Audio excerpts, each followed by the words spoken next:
तरह के लोग हावी हो गए थे और उसके बाद मेरे ख्याल से बिल्कुल सामूहिक रूप से बैठकर तय हुआ कि अब बहुत आक्रामकता के साथ इनको निपटाना है। कि ये बताओ कि मुस्लिम मुस्लिम को कोई धार्मिक जुलूस जो है हिंदू मोहल्लों से निकल जाता है, लेकिन अब मुस्लिम मोहल्ले से हिंदू जुलूस क्यों नहीं निकल सकता? कितने जहर भरा है इनके मन में सनातन धर्म के प्रति, इनके मन में कितना जहर भरा है हिंदुओं के प्रति, और ये हिंदुओं को समाप्त करने की राजनीति कर रहे हैं। कि एक जगह से 52,000 आईडी, तो उत्तर प्रदेश में पता नहीं कहां कहां क्या क्या चल रहा है। और अभी सर नमस्कार। नमस्कार मनीष जी, दर्शकों को भी नमस्कार। सुना तो होगा ही सर, आज आपने योगी आदित्यनाथ को, यदि लाइव जिसने नहीं सुना उसे मजा ही नहीं आएगा रिकॉर्डिंग सुनने में, जिसने सीधा प्रसारण नहीं देखा होगा। आप कह रहे हैं कि उत्तर प्रदेश ज्वालामुखी पर है और लड़ रहे हैं बाबा योगी आदित्यनाथ। हाँ मनीष जी, आज योगी आदित्यनाथ को सुना नहीं, या योगी आदित्यनाथ को अनुभव किया, क्योंकि आज वो सच बोले हैं जो वो 7 साल में नहीं बोले थे। और उसका जरा दर्शक ये समझे कि मैं फिर उसी पे आ जाऊंगा कि लोकसभा के जो परिणाम आए और उसके बाद पूरी भाजपा की समझ में आया, ऊपर से लेकर नीचे तक आरएसएस की समझ में आया, जो इनसे जुड़े संगठन थे उनकी समझ में आया कि कितना बड़ा धोखा उनसे हो गया आपस की जो रार थी, तकरार थी, उसकी वजह से, और किस तरह के लोग हावी हो गए थे। और उसके बाद मेरे ख्याल से बिल्कुल सामूहिक रूप से बैठकर तय हुआ कि अब बहुत आक्रामकता के साथ इनको निपटाना है। इनको इनकी बातों का जवाब ईंट का जवाब पत्थर से जो दिया जाता है उस तरह से देना। और उसका हम लोगों ने रूप देखा था अभी 2 दिन पहले। प्रधानमंत्री को हम लोगों ने शनिवार को सुना लोकसभा के अंदर, और आज योगी आदित्यनाथ जो विधानसभा में बोले हैं, तो वास्तव में उनके भाषण तो खैर मतलब दोनों आदमी, चाहे प्रधानमंत्री मोदी हो चाहे मुख्यमंत्री योगी हो, दोनों के भाषण तो अद्भुत होते ही हैं। लेकिन इन्होंने अपने पिछले सारे भाषणों को पीछे छोड़ दिया। ये इनका, जैसे अगर मोदी का लोकसभा के अंदर सर्वश्रेष्ठ भाषण था शनिवार को, तो आज योगी आदित्यनाथ जो कुछ बोले हैं, तो एक एक शब्द जो था उनका तेजाब की तरह बरस रहा था इस विपक्ष के ऊपर। कोई जवाब नहीं था उनके पास, और वो उन सच को बोल रहे थे जिसको जिसको इन्होंने कल्पना नहीं की थी। इनको लगता था कि एक आदमी संकोच में रहेगा, मर्यादा में रहेगा, और वो इनका एक लिहाज करके वो, और योगी आदित्यनाथ उसको वास्तव में एक तरह से टाल जाते थे कि इनकी समझ में आएगा। लेकिन आज उन्होंने समझ गए कि ये ऐसे नहीं मानने वाले हैं। आज एकदम जैसे जैसे कहा जाए ना, किसी चोर को पकड़ ले पुलिस और पुलिस बाद में नंगा करके मारे, तो उस तरह से आज हंटर बसाए हैं योगी आदित्यनाथ ने।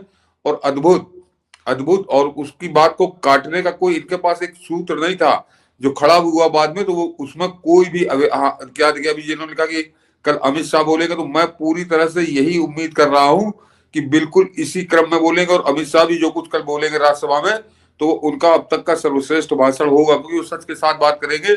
और ये मेरे ख्याल से भाजपा की एक सोची समझी रणनीति है, और बिल्कुल सही है, बिल्कुल उचित है, और ये देश हित में है। इन पर इसी तरह से प्रहार आपको करने पड़ेंगे, तब ये काबू में आएंगे, इन पे अंकुश लगेगा, अन्यथा कितने बेलगाम हो गए हैं। आज योगी आदित्यनाथ ने उसको बड़े खुलकर बताया।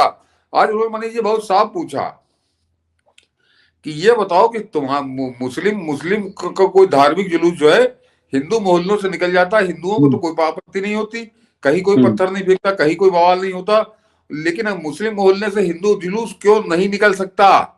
ये जवाब जो था योगी आदित्यनाथ का, ये उन सेकुलरों के लिए था, उन देशघातियों के लिए था, उन देश के गद्दारों के लिए था, जो हमेशा हर दंगे के बाद ये बताते थे कि अरे वो मस्जिद के सामने से निकल रही थी, इस वजह से हो गया। वो मुस्लिम मोहल्ले से, इलाका है, संवेदनशील इलाका, संवेदनशील इलाके से निकल रही थी, इसलिए हो गया। और ये बात तो मनीष जी दर्शकों को याद होगा कि हम लोग हमेशा कहते रहे कि मुहर्रम के जुलूस न जाने कितने हमारे, हम जहां हम लोग रहते हैं इधर 2-3 मोहल्ले हैं, वहां से बकायदे ढोल ड्रम के साथ वो निकालते हैं मुहर्रम का जुलूस। किसी हिंदू को कभी कोई आपत्ति नहीं होती। ईटा मारना तो छोड़ दीजिए, कोई उसको टोकता भी नहीं, तुम कहा निकल लो, जा रहे हो तमाशा बने, तुम जाओ अपना। लेकिन हिंदू, अगर मुस्लिम मोहल्ला है और वहां पे मस्जिद बनी हुई है, या मस्जिद नहीं भी बनी है, मुस्लिम अगर वहां रहते हैं, तो गोली चलेगी, पत्थर चलेगा, दुनिया का बवाल होगा। तो आज जब योगी आदित्यनाथ ने पूछा तो किसी के पास जवाब नहीं था, सब लटके हुए मुंह के साथ बैठे हुए थे। इसी तरह से उन्होंने बहुत कुछ याद दिलाया आज इनको, और इनका असली चेहरा इनको दिखाया। तो योगी आदित्यनाथ को कोटि कोटि धन्यवाद कि आज कम से कम प्रधानमंत्री के बाद मुख्यमंत्री योगी आदित्यनाथ भी बिल्कुल उसी लाइन में चलते चले हैं। और इनको जो संभल कर रोना रोते हैं, वो तो मनीष जी आज उन्होंने गजब याद दिलाया। और इनका दोगलापन, ये जो हमारे, ये जरा सोचिए कि उत्तर प्रदेश के अंदर कैसे लोग राजनीति कर रहे हैं, कि वो दंगल में संभल में जो 4-5 मरे हैं वो दंगाई हैं, गुंडे हैं, क्योंकि वो मुसलमान हैं। तो लखनऊ की विधानसभा से लेकर दिल्ली की लोकसभा तक ये कैसा उपद्रव काटे हुए हैं। ये हराम किए कि टेलीविजन पे आ जाए तो वहां रोना रो रहा है, अखबार में रोना रो रहा है, विधानसभा के अंदर रोना रो रहे, संसद के अंदर रोना रो रहे। तो आज मुख्यमंत्री योगी ने बाकायदे गिनती के साथ इनको याद दिलाया, बिल्कुल गिनती बता करके, और उन्होंने बताया कि 209 हिंदुओं को जला के मारा गया है, 209 हिंदू, और उसमें 184 का हत्या तो सन 78 में ही कर दी गई थी जबकि वो मंदिर मिला है। तो वो योगी आदित्यनाथ ने बड़ा खुलकर पूछा कि ये 4 लोगों के लिए तुम रोना रो रहे हो जो पुलिस की गोली से नहीं मरे, लेकिन 209 हिंदुओं जिनको दंगाइयों ने, मुसलमान दंगाइयों ने कत्ल कर दिया, उसके लिए तुम आज तक 46 साल से तुम आज तक एक शब्द नहीं बोले। तो ये बताता है कि ये जो उत्तर प्रदेश के अंदर राजनीति कर रहे हैं, जो सेकुलर की नकाब पहनकर दिल्ली के अंदर कूद फांद रहे हैं बंदर की तरह, ये कितने जहर भरा है इनके मन में सनातन धर्म के प्रति, इनके मन में कितना जहर भरा है हिंदुओं के प्रति, और ये हिंदुओं को समाप्त करने की राजनीति कर रहे हैं एक नकाब पहनकर सेकुलरिज्म की, और दुनिया भर की बातें करते हैं। लेकिन ये किसी भी तरह से कैसे भी कोई भी हथकंडा अपनाकर ये हिंदुओं को खत्म कर देना चाहते हैं, सनातन धर्म को खत्म कर देना चाहते हैं। और जरा दर्शकों को कहूं कि जो मनीष जी ने थंबनेल लगाया है वो कितना आज की तारीख में कितना अनुकूल है, क्योंकि ये संभल के दंगाइयों के किस तरह संरक्षण में सब कूद फांद रहे हैं। लेकिन आपको याद होगा अभी कुछ महीने पहले, मेरे ख्याल से जुलाई में आया था, जुलाई का मामला है कि जुलाई या जून में वो पकड़ा गया था अमेठी के अंदर, कि एक रैकेट पकड़ा, रैकेट क्या था, एक गिरोह था वो, और उसमें वो जो वीडियो था उसकी आईडी से जो वहां पर अमेठी के अंदर, अमेठी का सलोन ब्लॉक था, कि वहां से फर्जी जन्म प्रमाण पत्र बन रहे हैं। तो हम लोगों ने उस पर कार्यक्रम भी किया था, लेकिन तब तक असलियत सामने नहीं आई थी। लेकिन आज एटीएस की रिपोर्ट आ गई है, दर्शक इसको जरा ध्यान से सुने।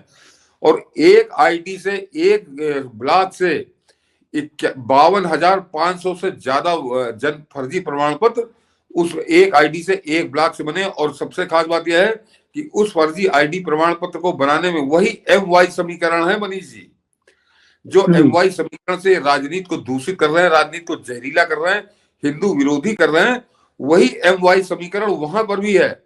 और एक आईडी से 52,554 कितने जन्म प्रमाण पत्र की एटीएस और NIA ने उसकी पुष्टि आज कर दी है, और उसकी खबर अब आई है।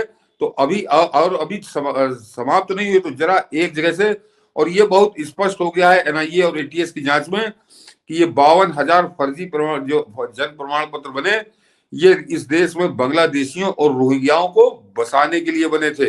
ये बांग्लादेशियों और रोहिंग्याओं को इकट्ठा करने के लिए, उनको यहाँ पर एक परमानेंट स्थान देने के लिए ये बने हैं प्रमाण पत्र। तो एक ब्लॉक से 50,000, 52,000 से ज्यादा अगर आईडी प्रमाण पत्र बन रहे हैं, तो सोच लीजिए कि उत्तर प्रदेश को किस तरह से, जो कल हम लोगों ने, मनीष जी, हम लोग का जो टाइटल था वो बिल्कुल सूटेबल बैठता है कि उत्तर प्रदेश को एक कश्मीर बनाने पर तुले हुए। संभल में तो इन्होंने मंदिर कब्जा करके, मंदिर जिस तरह से इन्होंने किया, उसके अलावा ये यहाँ पर मुसलमान बाहुल्य करना चाहते हैं, मुसलमानों को यहाँ बहुमत में लाना चाहते हैं। तो पैदा कर करके तो इनको बड़ा समय लगेगा। तो अब ये बांग्लादेश से और रोहिंग्या बर्मा से बुलाकर ये रोहिंग्याओं को यहाँ बसाने की कोशिश कर रहे हैं। और उसकी पुष्टि केवल जरा एक जो ब्लॉक का अफसर है और वो 3 मुसलमानों के साथ मिलकर किस तरह से हिंदुस्तान में, और हिंदुस्तान क्या बल्कि उत्तर प्रदेश के अंदर किस तरह से रोहिंग्याओं और उनको बांग्लादेशियों को बसाने की कोशिश कर रहा था, ये बहुत साफ हो गया है अब ATS और NIA की रिपोर्ट के बाद। कि कल्पना करिए मनीष जी, मैं फिर बार बार लोगों से कह रहा हूं कि आप लोग इस बात को समझ नहीं रहे होंगे कि एक जगह से 52,000 आईडी, 52,000 जन्म प्रमाण पत्र, तो उत्तर प्रदेश में पता नहीं कहां कहां क्या क्या चल रहा है। और अभी NIA इसकी जांच में लगी हुई है। अभी उन्होंने जो अपनी प्रारंभिक रिपोर्ट थी वो उन्होंने शुरू में दी है, लेकिन इतने तनावों के बाद, और इसीलिए आज मुख्यमंत्री योगी के तेवर बिल्कुल चढ़े हुए थे। और वो जब ये सब उन्हीं लोगों के संरक्षक है, ये उन्हीं रोहिंग्याओं के, उन्हीं बांग्लादेशियों के, ये ताली बजाते हैं उनके लिए। तो आज योगी आदित्यनाथ ने जिस तरह से उनको आईना दिखाया है, गजब का दिखाया है। और अब मेरे ख्याल से अगर इनको जरा सी भी शर्म होगी तो ये लोगों को मुंह दिखाने लायक नहीं रहेंगे। बिल्कुल, और इसीलिए कह रहे हैं कि परत दर परत दिखा रहे हैं। कीर्ति जी का आप दोनों को प्रणाम। जो कंगलू, कोलकाता, बिहार, उड़ीसा और चिकन नेक कब्जाने के सपना देख रहे थे, वह कारण आर्मी सिलेबस उसी के चिकन टांग पर उसके विशेष स्थान में गुजेर दिया है। बिल्कुल, और इसीलिए क्योंकि आपने योगी आदित्यनाथ जैसे नायक को चुना है। आज जब वो चीजें बोल रहे थे तो ऐसा लग रहा था कि सर कि एक जनता की आवाज बोल रहे हैं। मतलब कोई ये नहीं कहता था इस देश में, तो हमने देखा कि बाबर, अकबर, इन सबको आदर्श बना दिया गया। आज ये कहा कि इनको भी कहा कि तुम्हारा भी वो आदर्श नहीं है, ये भूल जाओ। सदन में इस तरह की भाषा, बाबरनामा पे जो उन्होंने कहा और हरिहर मंदिर के बारे में जो याद दिलाया कि वहां की स्थिति ऐसी है कि अगर मंदिर आ भी जाए क्या मंदिर बन जाएगा। मैं कहता हूं ये तो बाबरनामा भी कहता है कि हर मंदिर को तोड़ करके एक ढांचा खड़ा किया गया। आप तो एक श्रेष्ठ ब्राह्मण कुल में आपने जन्म लिया है, आप तो भारत के पुराणों की परंपरा पर विश्वास करते हैं। हमारा पुराण भी इस बात को कहता है कि भगवान विष्णु, श्री हरि विष्णु का 10वां अवतार संबल में ही होगा, उसी संबल में होगा।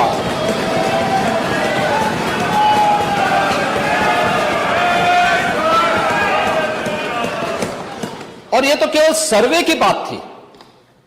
माननीय न्यायालय के आदेश पर जिलाधिकारी का मतलब जिले का एडमिनिस्ट्रेटिव हेड, पुलिस अधीक्षक उस जिले की पुलिस फोर्स का मुखिया है।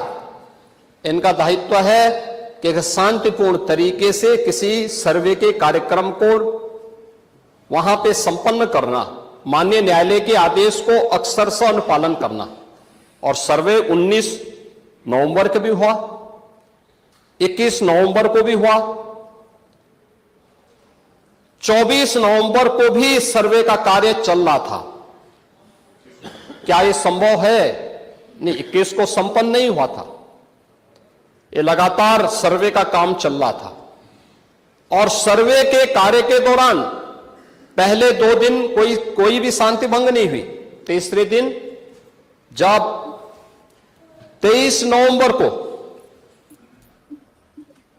जुमे की नमाज के पहले और जुमे की नमाज के दौरान जिस प्रकार की तकरीरें दी गई,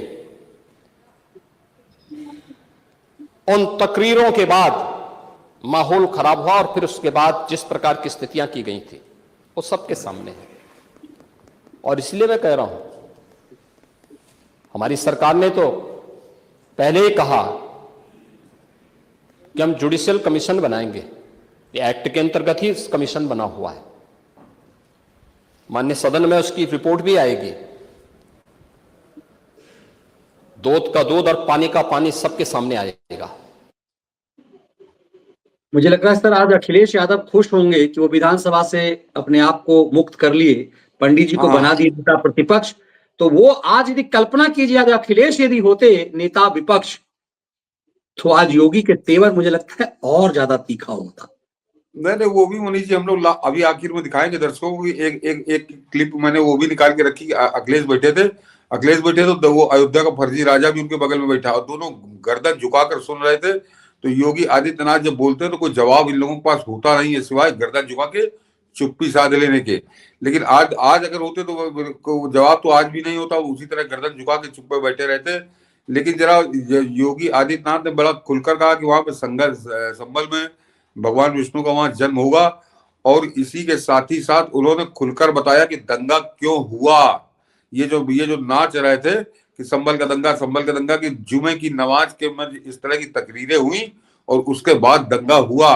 तो ये बात कोई मुख्यमंत्री कहने से जरा हिचकता है। लेकिन आज योगी आदित्यनाथ ने वो मूड बना कर आए थे कि इनको नंगा करना है कि तुम किसके लिए लड़ रहे हो, तुम दंगाइयों के पक्ष में लड़ रहे हो, दंगाइयों का हौसला बढ़ाने की बात कर रहे हो।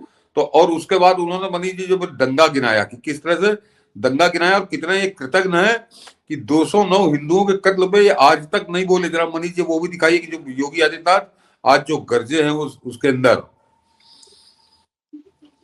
बिल्कुल आंकड़े बताए। और मुझे देखिए यहां जब वो कह रहे थे कि आज पहली बार बताएगा कि मस्जिद के अंदर से सब कुछ हुआ, सर वो पॉइंट छूट ना पाए। उन्होंने कहा कि छोड़ूंगा किसी को भी नहीं। इसका मतलब कि उस मस्जिद के इमाम को घसीट कर निकालेंगे, उस मदरसे के शिक्षक को निकालेंगे। उन्होंने कहा कि मस्जिद के अंदर से तकरीर हुई, प्रवोक किया गया कि जाओ पत्थरबाजी करो। और इसका उल्टा, इसका मतलब है कि इमाम भी वहां से भागेगा। वो इसका मतलब है कि सर, यदि योगी सदन में ये बात बोल रहे हैं, इसका मतलब पूरा साक्ष्य है, ऑडियो वीडियो रिकॉर्ड है। वो तो अपने वीडियो में कम से कम एक बार, एक दर्जन बार बोले कि बचेगा कोई नहीं, ये वो बहुत खुलकर कहा उन्होंने। जरा इसको सुन लेते हैं जो आंकड़े वो बता रहे हैं तथ्य कि अगर संभल के बारे में हम जब बात करते हैं महोदय, एक लंबा सिलसिला है इस संभल का, और अगर मैं संभल की जब चर्चा करता हूं तो संभल में कैसे माहौल खराब किया गया वहां पे। ये संभल में दंगों का जो इतिहास है 1947 से ही प्रारंभ होता है। 1947 में एक मौत होती है, 1948 में 6 लोग मारे जाते हैं, 1958 में भी दंगा होता है, 1962 में भी दंगा होता है, 1976 में भी 5 लोगों की मौत वहां पर हुई थी, और 1978 में 184 हिंदुओं को सामूहिक रूप से जला दिया गया था। 184 हिंदुओं को हत्या हुई थी, हिंदुओं की हत्या हुई थी और जलाया भी गया था, और 184 हिंदू मारे गए थे वहां। 184। मैं वही तो कह रहा हूं ना, आप उस सच को स्वीकार नहीं करेंगे, आप उस सच्चाई को स्वीकार नहीं करेंगे। और लगातार कई महीनों तक वहां कर्फ्यू था। 1980 में फिर दंगा हुआ था, एक मृत्यु हुई। 1982 में फिर दंगा हुआ, एक मृत्यु हुई। 1986 में 4 लोग मारे गए, और 1990 फिर 1992 में 5 मौतें हुई, 1996 में 2 मौतें हुई। तो लगातार इस सिलसिला चलता रहा। 1947 से लेकर के अब तक 209 हिंदुओं की निर्मम हत्या वहां हुई है संभल के अंदर, 209 हिंदुओं की। और एक भी बार किसी ने उन निर्दोष हिंदुओं के लिए कभी 2 शब्द नहीं कहे, उनके प्रति, उन परिवारों के प्रति संवेदना के शब्द नहीं कहे। महोदय, जो आज हरियाली आंसू बहा रहे हैं, ये लोग कभी भी उन निर्दोष हिंदुओं के बारे में कभी 2 शब्द नहीं कहे। दोबारा कौन योगी आएगा ऐसे बोलने के लिए? ये अपना, ये क्या है मुझे, आइए तो आइए पर भी हम लोग आएंगे कि रायबरेली में 52, ये दिखा दीजिए खैर कि जन्म प्रमाण पत्र, ऊपर वाली लाइन छूट गई है मनीष जी, ऊपर वाली। रायबरेली में 52,000 जन्म प्रमाण पत्र फर्जी, एक दिन में 500 से ज्यादा फर्जी दस्तावेज बनाए गए। ये जिसके बारे में अभी जिक्र कर रहा था, तो सोच लीजिए कितनी बड़ी एक साजिश जो चुपचाप चल रही है। जिस तरह से रेल पलटने की चल रही थी, इस तरह से एक साजिश यूपी के अंदर और चल रही है। योगी आदित्यनाथ उससे भी लड़ रहे हैं, और इन लोगों से लड़ रहे हैं जो हिंदुओं के दुश्मन है। कि आपने देखा होगा जिस समय योगी आदित्यनाथ ने कहा कि 209 हिंदू मार दिए गए, और इन लोगों के मुंह से कभी एक शब्द नहीं निकला, तो बिल्कुल गर्दन झुकाए चुपचाप बैठे थे, क्योंकि कभी नहीं बोले। और वही योगी आदित्यनाथ ने याद दिलाया कि तुम 5 गुंडों के लिए लड़ रहे हो, और जो 209 हिंदू मारे गए उनके बारे में तुम कब बात करोगे। और दंगे, ये जो संभल के दंगे पे यूपी की विधानसभा से दिल्ली की लोकसभा तक ये जो नाच रहे हैं हिजड़ों की तरह, इनको याद दिलाया कि संभल में दंगों का एक लंबा इतिहास है, कि किस तरह से सन 62 से 76 में, 78 में, 80 में, 84 में, 86 में लगातार दंगे होते रहे। तब तो न तो केंद्र में मोदी थे, न प्रदेश में योगी थे, इन्हीं लोगों की सरकारें थी, ये कांग्रेस की, ये सपा की, इन सब की सरकारें थी। तब किस तरह से लोग मारे गए और हिंदू मारे गए, 209 हिंदू मारे गए। और अभी दर्शक एक किस्सा उन्होंने जो सुनाया है योगी आदित्यनाथ ने, वो तो दहला देने वाला है मनीष जी। मैंने कहा ना कि आज मैंने योगी आदित्यनाथ के भाषण को सुना नहीं, अनुभव किया है कि क्या कैसे खतरनाक दौर से यूपी गुजरा है।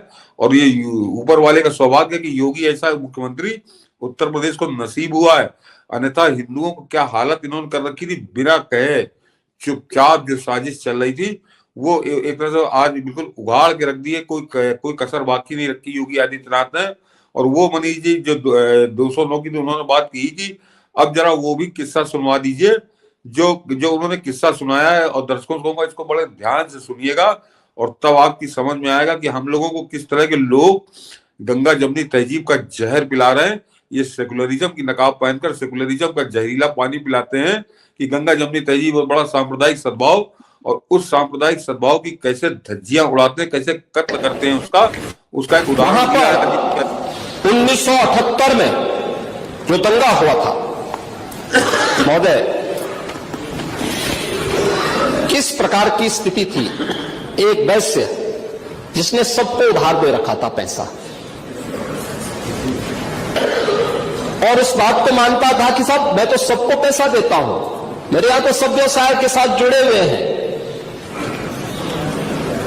अगल बगल के हिंदू दंगा होने के बाद उनके घर में इकट्ठे होते हैं। इकट्ठा होने के बाद उनको घेर लिया जाता है।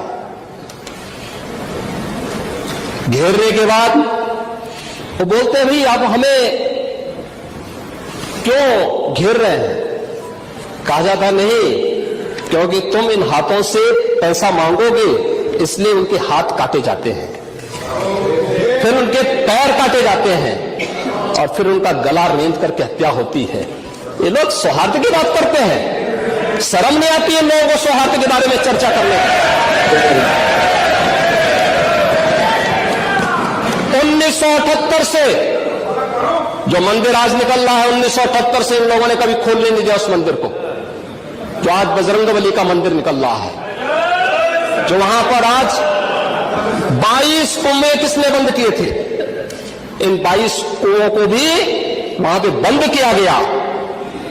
और वहां का माहौल इतना तनावपूर्ण किसने बनाया था, ये पत्थरबाज कौन थे। एक भी गिरफ्तारी बिना साक्ष्य के नहीं हो रही है। और याद रखना, जिसने पत्थरबाजी की होगी, जिसने माहौल खराब किया होगा, उसमें एक भी बचने वाला भी नहीं है, एक भी नहीं बचेगा।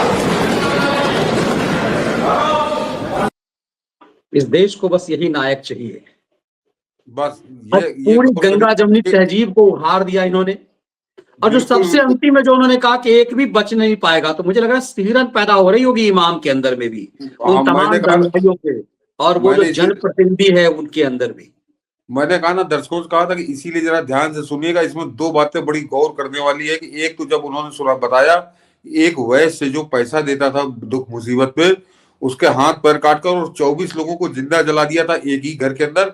यानी गोधरा के लिए हम लोग जानते हैं, लेकिन उसके बारे में तो कोई जानता भी नहीं। सन 78 किस तरह से इन कम्युनिस्टों और कांग्रेसी इतिहासकार पत्रकार वामपंथी जो है, इन्होंने उस पर पर्दा डाल रखा था। आज मुख्यमंत्री योगी ने उसको सदन के अंदर बोला है, वो दस्तावेजी हो गया कि। और उसके बाद आपने मनीष जी गौर किया कि वो बाकायदे समाजवादी पार्टी बेंच की तरफ हाथ दिखा के कह रहे थे कि ये लोग हमको सौहार्द की बातें बताते हैं। यानी एक तरह से दंगाइयों के पक्ष में खड़ा कर दिया, दंगाइयों के पक्ष में लड़ी रहे हैं। ये यहाँ से लखनऊ से लेकर दिल्ली तक दंगाइयों के पक्ष में कैसे कूद फांद रहे हैं, कैसा उत्पात कर रहे हैं, ये हम सब लोग देख रहे हैं। वहां संसद नहीं चलने दे रहे थे कि संभल पर चर्चा करो। अरे संभल पर चर्चा का तो सही स्थान लखनऊ ही था। तो वो राज्य का मामला है, तो राज्य में आज जाए तो योगी आदित्यनाथ ने आज इनकी सिलाई उधेड़ दी, पूरी तरह से एकदम चिथड़ा कर दिया। और इनको जवाब नहीं सूझ रहा। तो बड़े बड़े सब बैठे हुए थे, नेता विपक्ष भी बैठा था, और चाचा भी बैठा था, और चाचा कुछ चमचे भी बैठे थे, लेकिन किसी को जवाब नहीं सूझा।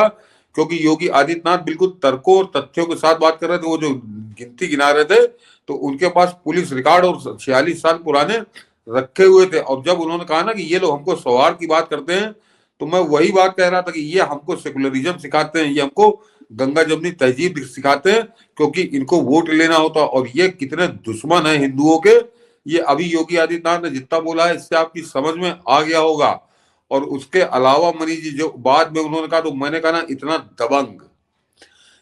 दबंग मुख्यमंत्री उत्तर प्रदेश तो पहली बार देख रहा हूं। देश का मैं ठेका नहीं लेता, लेकिन मुझको लगता है देश में भी इतना दबंग मुख्यमंत्री कोई नहीं आया। बिल्कुल इतना सब समझाने के बाद और उनकी तरफ बकायदे हाथ से इशारा करने के बाद कि तुम लोग हमको सौहार्द सिखाते हो, और कहीं याद रखो कि बचेगा कोई नहीं। और जो उसमें एक बड़ी खास बात कही है कि वो मैं जरा बहुत दूसरे निगाह से देखता हूं कि कहीं एक भी गिरफ्तारी बिना साक्ष्य के नहीं हो रही। नहीं हो रही है।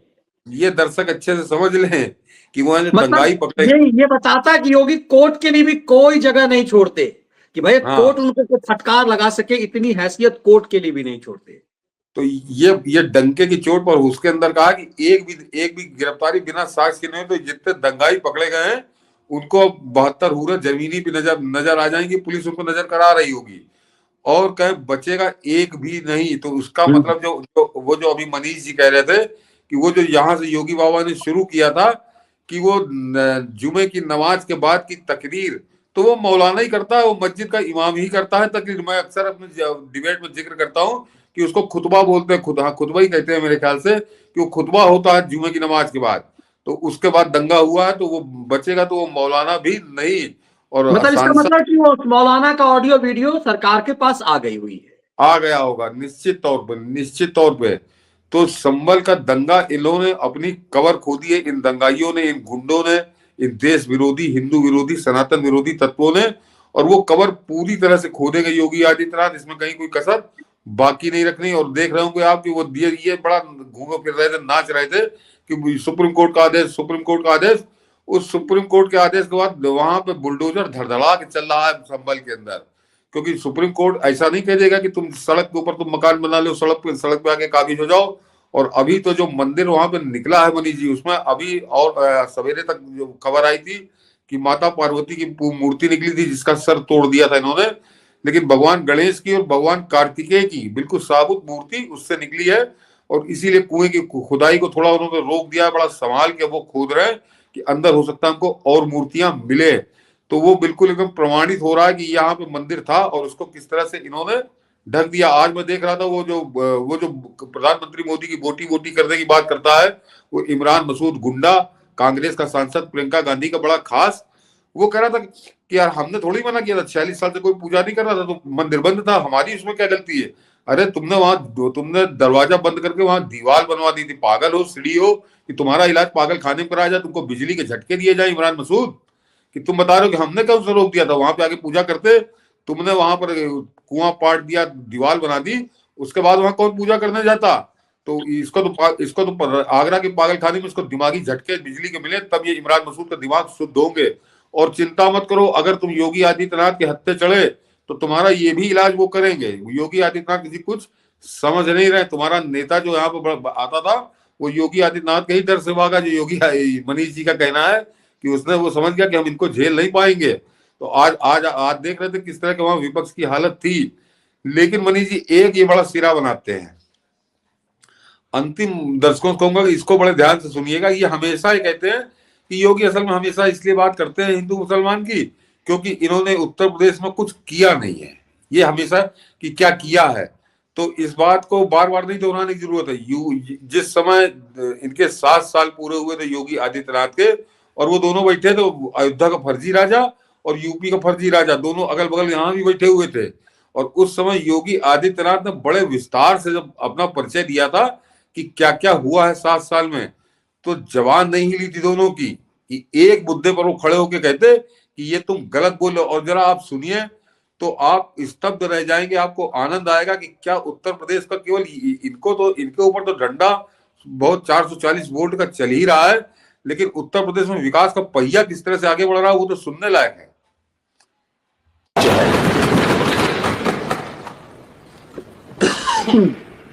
देश की कुल कृषि योग्य भूमि की 11% भूमि हमारे पास है, लेकिन उत्पादन हम करते हैं इसमें 20% खाद्यान्न का उत्पादन करते हैं, उत्तर प्रदेश की उपलब्धि है। आज यहां पर खाद्यान्न उत्पादन में गेहूं है, आलू है, मटर है, आम है, आंवला है, दुग्ध उत्पादन है, उत्तर प्रदेश नंबर 1 पर है।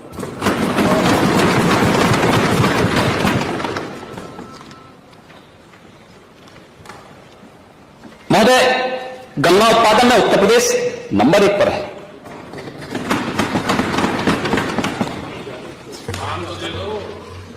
उज्ज्वला योजना के कनेक्शन देने में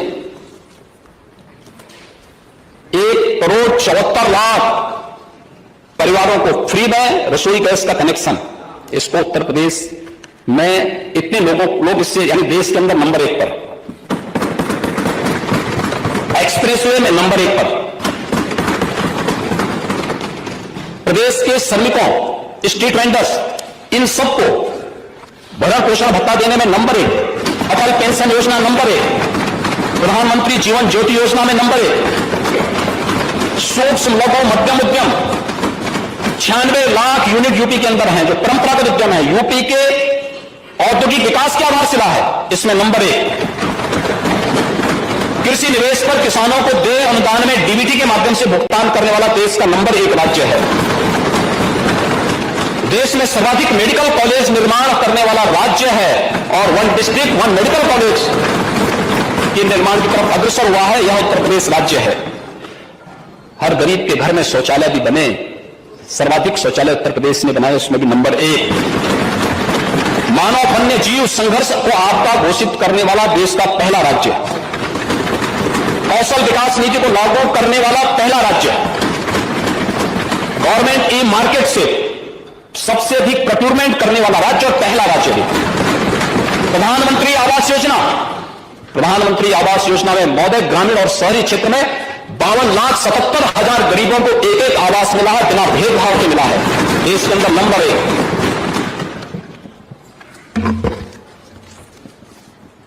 राज्य स्वास्थ्य नीति लागू करने वाला देश का पहला नंबर 1 का राज्य। और महोदय ई प्रोसिक्यूशन प्रणाली के प्रयोग में देश के अंदर नंबर 1 का राज्य।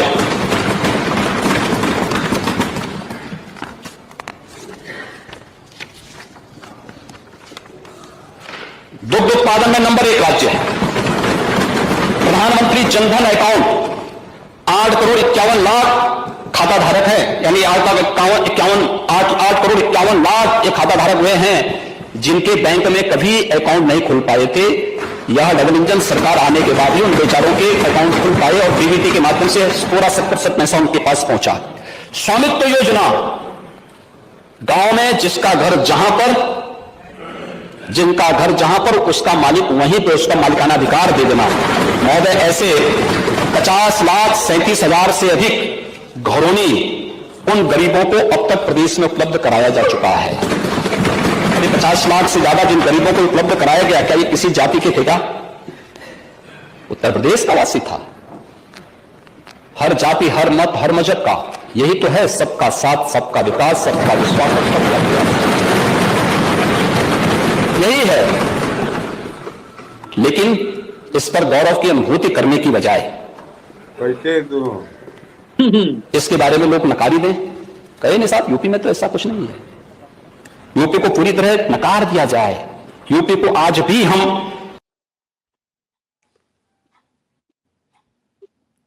दर्शकों ने सुना होगा, बाद में देखा, अंत में देखा कि दोनों मुंह झुकाए बैठे हुए थे। जितने आंकड़े जो तथ्य रखे योगी आदित्यनाथ, ये 6 महीने पुराना वीडियो है कि उस समय गिना रहे थे तो अखिलेश भी बैठा था, उस साथ में बैठा था फर्जी राजा जो अयोध्या का है, और किसी की औकात नहीं हुई कि खड़े होकर कहे कि तुम ये बात गलत कह रहे हो, क्योंकि वो बिल्कुल सच कह रहे थे। और सबसे खास बात, दर्शक इस बात को समझ ले कि योगी आदित्यनाथ ने जितनी चीजें गिनवाई, इनमें से किसी में भी नंबर 1 पर नहीं था उत्तर प्रदेश। कहीं 14वें नंबर पे, कहीं 22वें नंबर पे, कहीं 21वें नंबर पे, कहीं 16वें नंबर पे। और योगी आदित्यनाथ ने अभी आपको सामने गिनाया, कम से कम 25-30 तो अभी गिनाए जो आपने वीडियो में देखे, कि सब में नंबर 1 पर। ये आगरा एक्सप्रेसवे गाते हैं। आज की तारीख में 5-6 एक्सप्रेसवे उत्तर प्रदेश के अंदर बाकायदे ऑपरेशनल है और उससे ज्यादा आज की तारीख में बन रहे हैं। तो योगी आदित्यनाथ को जो विकास के नाम पर कहते हैं, जब इनको इस तरह से, जिस तरह से आज लताड़ा है योगी आदित्यनाथ ने, तो इनको कुछ नहीं सूझता, तो ये बताता है इन्होंने कुछ किया ही नहीं।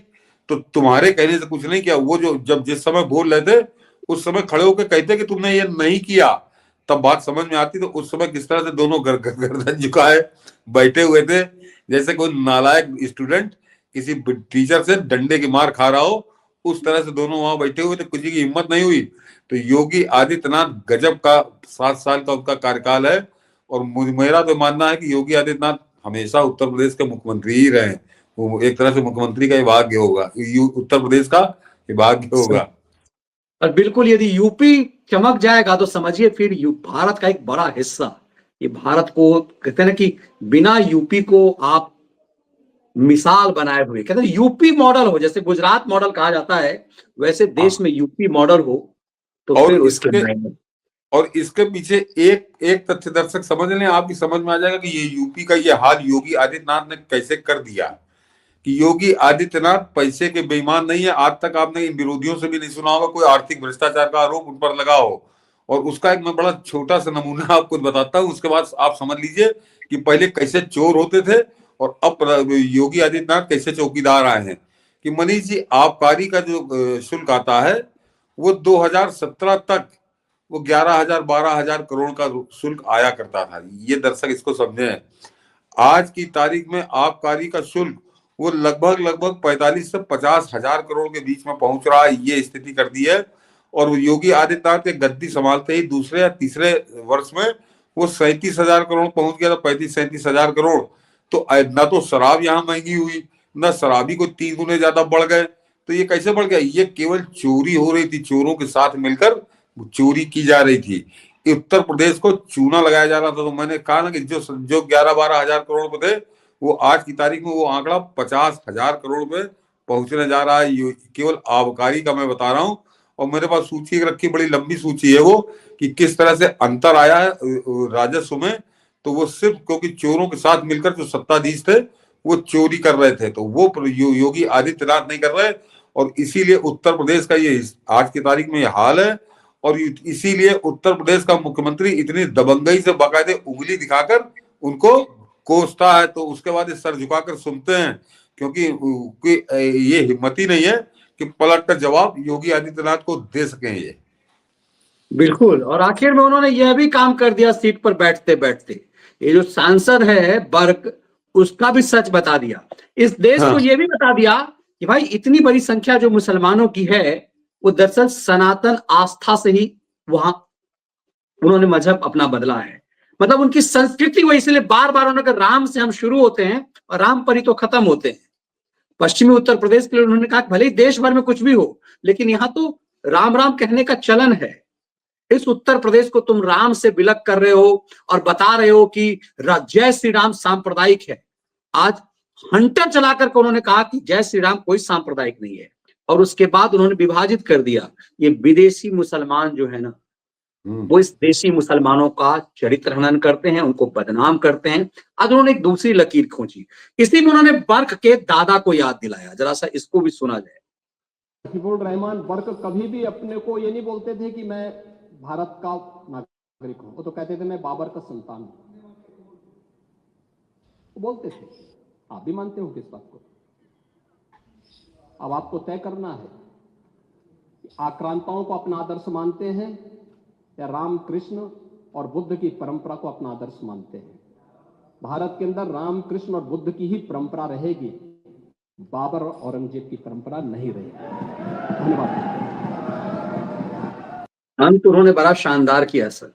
मेरे ख्याल से दर्शकों से पहला कुछ छूट गया होगा तो मैं बता दूं कि ये जियाउर रहमान बर्क जो संभल का सांसद है, जो बुड्ढा पहले था जिसके समय में ये मंदिर कब्जा हुआ था, या अब उसका जो पोता है ये भी बर्क है। तो वो बता रहा था कि बर्क जो था, बुड्ढा जो था, वो बताता था कि हम तो बाबर के वंशज हैं, बाबर से हम डायरेक्ट बाबर की संतान है। वो बड़े उससे गर्व से बताता था। टोपी पहनता ना, ये भी इसका दादा भी पहनता था, ये भी पहनता है। हाँ, वो वही दादा की नकल में पहनता है। तो वो उनको आईना दिखाया योगी आदित्यनाथ ने कि तुम अगर बाबर की संतान हो तो बाबर से देश नहीं चलेगा, ये देश राम कृष्ण और बुद्ध के संदेशों में चलेगा। तो बिल्कुल सही चलते चलते उन्होंने आईना दिखा दिया। लेकिन जरा इन बेशर्म समाजवादियों को देखिए कि वो आदमी लगातार डंके की चोट पर कहता रहा कि मैं बाबर की संतान हूं, और ये उसको खोपड़ी बैठा ले रहे लगातार। उसके समाजवादी का वो सांसद संभल से उतरा क्योंकि वो 65% 70% मुस्लिम आबादी, इसलिए वो जीतता था। बिल्कुल, उन्होंने संकेत दे दिया कि ये कभी भारत के नहीं हो सकते। लेकिन आम मुसलमानों से कहा कि आखिर तुम्हारा पूजा पद्धति भले ही अलग हो, लेकिन राम और कृष्ण तुम्हारे सांस्कृतिक पुरुष हैं। बाबर और अकबर और औरंगजेब में अपनी आस्था मत ढूंढो। मुझे लगता है कि एक बड़ा मैसेज, एक कहते हैं ना कि बदलाव करने का एक रास्ता जो है योगी ने जरूर दिया है।